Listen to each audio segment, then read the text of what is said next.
Hey you guys, Rick with Rick's Toy Room, and this is the third time I've tried to do this video. Okay, so the first couple times I did it, I actually did it from my phone without the mic, and I was doing the unboxing in the living room.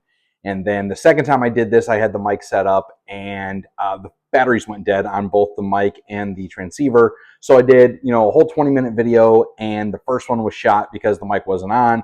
The second one was shot because after a minute and a half, the mics went dead. So I was like, oh, forgot to charge everything.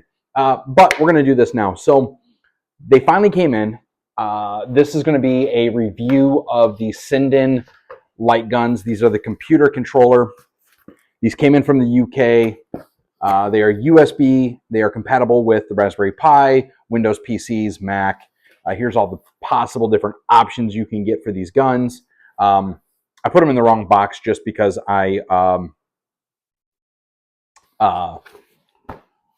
well, I unboxed them, used them, did this video, and now, like I said, I got to redo the video. So, took 22 days to get here from the UK, and that includes weekends. So, I purchased these on February 2nd. I got a tracking number roughly around the 10th, an email around the 15th saying, hey, they were about 2 weeks behind. And then as soon as the email came out, they literally were in the country not too long after that. So, this is how they ship. Well, sort of. So the box itself is just the single box, the gun, the cable does come a lot wrapped and wound, and then 2 sets of foam, and then you have them in the blue, the black, the red, blue, black, red, and gray, and if they made a special edition, other. Honestly, they're heavy. They definitely have some weight to them. So full size, I mean, I'll be honest, compared to, and I won't put that on camera because I'm not having YouTube kick me off. It's actually much larger than my Gen 4 Glock 21, and that's a full-size 45. So, yeah, I mean, big guns. I mean, I don't know what I was expecting, but very similar to the Namco Enforcers that are used for Time Crisis. The recoil effect is in these guns. Now, the gun has a sliding like shotgun reloader. So if you're playing like Big Buck Hunter or whatever, you could, shotgun reload. I was really hoping that the recoil was actually going to be from the slide. It's not. The inside of these guns has a activated solenoid, very much like if you've ever played Revolution X in the arcade, or if you've ever played Terminator 2 arcade. The guns themselves have a solenoid that sits about midway to the gun, and what happens is when you pull the trigger, the solenoid gets power and it activates forward, and then it bangs back against a stopper, and that stopper gives you that like recoil effect. Not as realistic as like the Time Crisis guns, but at the same token, it is a cool little feature. It adds to it, especially when you're playing Terminator 2 or Revolution X. USB cable-wise, as you can see, I'm still wrapping this. I want to say they're like 21 feet long, some crazy nonsense like that, 15 feet long. Plenty of space if you wanted to hook this up to essentially any TV and play in the living room from a couch. I can't do that for a couple reasons. One, because the Raspberry Pi does not like ARC connection. So when you're doing the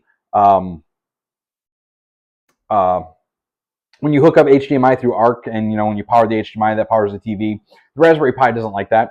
So what has to happen at that point is I had to manually switch all the HDMI ports to the TV, and even then on the 86, the Raspberry Pi could not detect the display, so it gave me a shrunk down display. So I'm using this right now on a 42-inch TV that I have sitting on my kitchen table. I've just connected it to the small TV. I think this is a 21-inch monitor right now that's in my office, so that I can do this video and show you guys the review and show you how the recoil sounds, etc.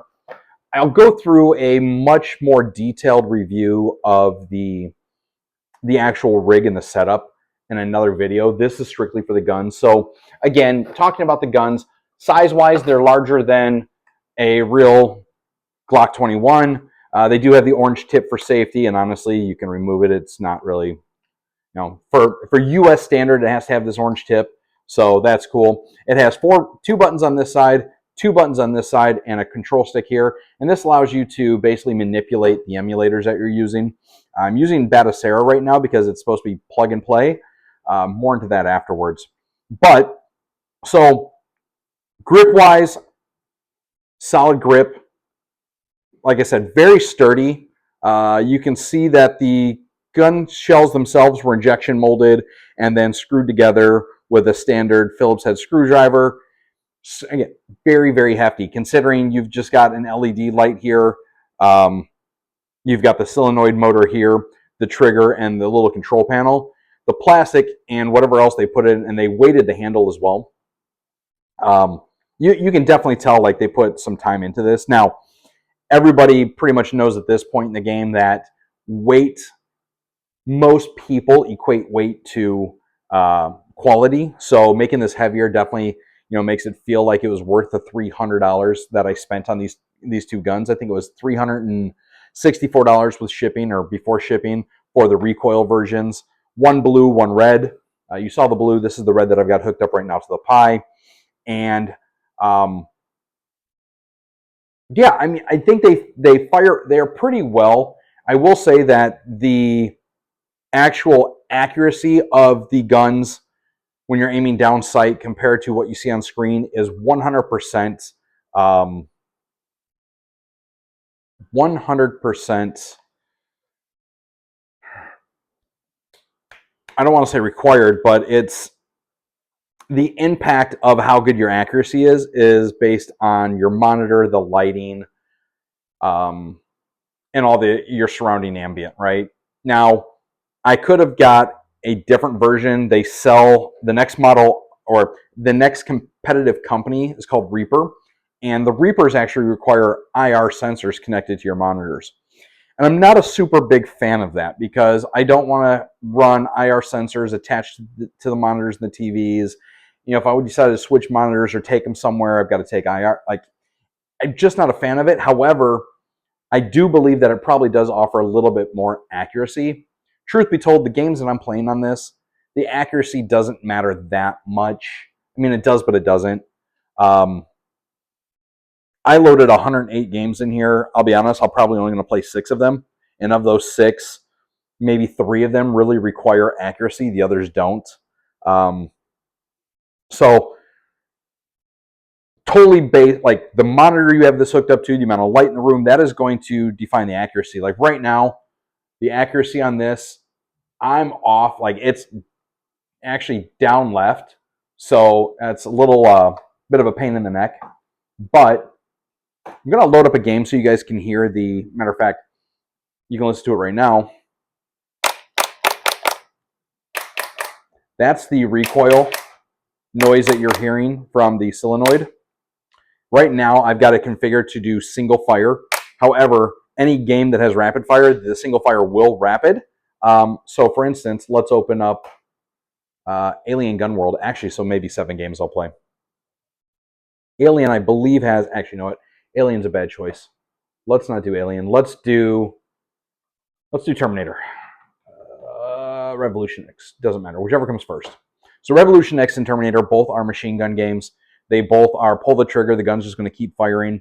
You can fire your disc and bombs by using the buttons here. So 2-handed controls on the game.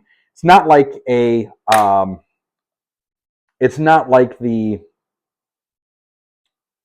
a mounted gun. Granted, I could, and I am going to be 3D printing my own holsters for these. And hopefully, I won't get nuked for.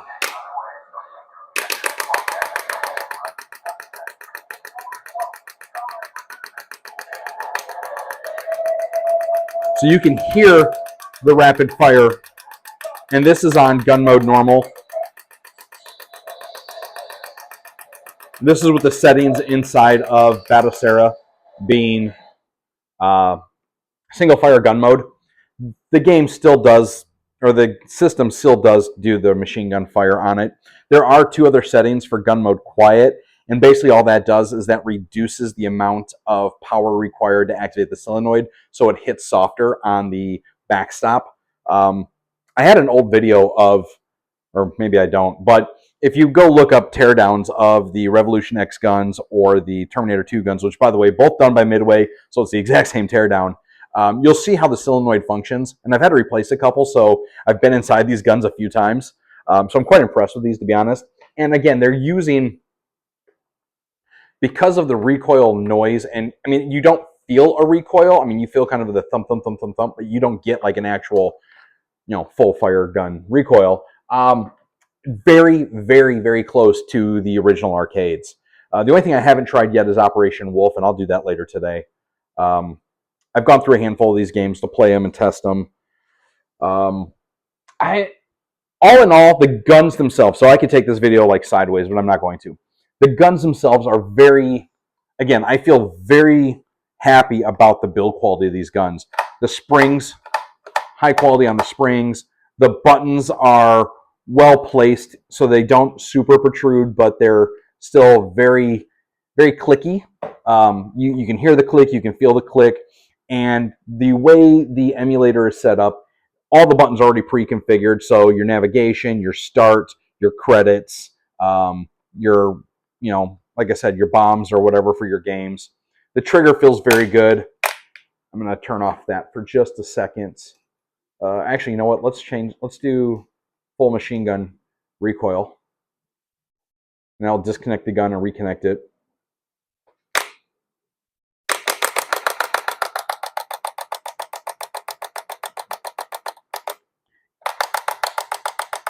Now, one of the problems that I have been having with my current configuration is that I'm doing this on a Raspberry Pi 5. Now, granted, the Pi 5 can run pretty much everything from basically PS1 back, so almost every single arcade game that was mid-90s, early 2000s, your PS1, it can do PS2 fairly decent.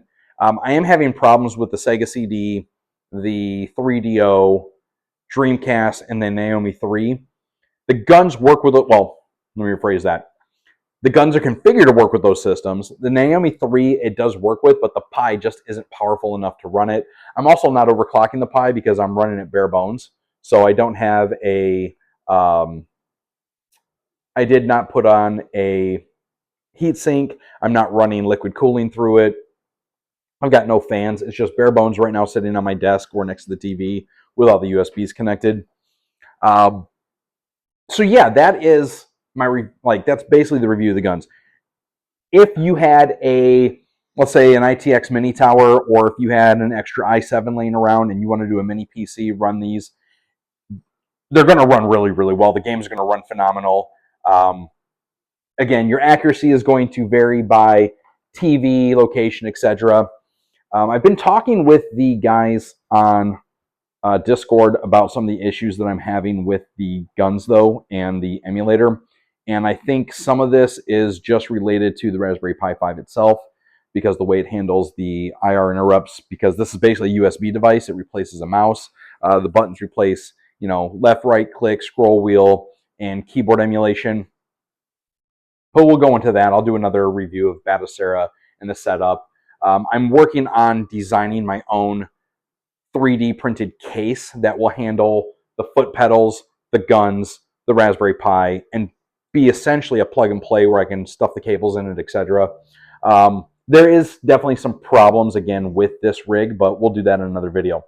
If you are looking for a light gun that is very solid, very, for the most part, fairly arcade accurate. Like I said, you don't have the slide recoil like the Namcos, but having the pump action is actually really kind of cool. And again, you can run this off a Raspberry Pi. So if you got a Pi 4, Pi 5, and you want to play Nintendo, Super Nintendo, Sega Genesis, Terminator, certain arcade games, for the $80 for a Raspberry Pi, the memory card, and then the guns, you can get away with a fairly cheap rig. I mean, my idea right now is to build out a actual cabinet, put a TV in it, and turn it into my multi-game shooter, which I still might. But again, later video. The guns themselves, very high quality. And for like I said, 22 days, including weekends to ship from the UK, not terrible. Obviously, being in the US and being spoiled by Amazon, next day shipping, same day delivery would be phenomenal. I did reach out to Sinden and I asked them about doing US based distributorship. Like, I have the means to buy enough of these to do US distro and sell them here so we can get the shipping down to multiple days. But they did not reply to me. I don't know if they don't take me serious. I don't know if they just haven't got to the email, or if they have zero interest, or maybe a lot of these are built on the fly. I don't know the situation. I would love for someone from Sinden to reach back out to me. Let's discuss it. You know, we don't even have to do like a million units. I'm talking, let's do a couple hundred. Let's get a couple hundred, multiple colors, and we can sell them, ship them out of the US, save on shipping costs, save on shipping delays, really boost up. And after a couple shipments, you know, if we get through a few hundred pieces a couple times, maybe we can boost this up and really do it.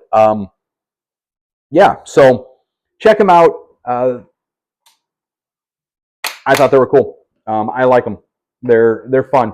So more videos to come with the Battle Sarah review on a Raspberry Pi with the Sinden light guns, and then we'll talk more about the build and what's coming next. So that's it, guys. Check them out, and obviously you got to get one red, one blue, because you can't play Lethal Enforcers. Otherwise, Lethal Enforcers has one red, one blue. Get you one. Get one of each. I think black is boring. All right, guys. See you next video.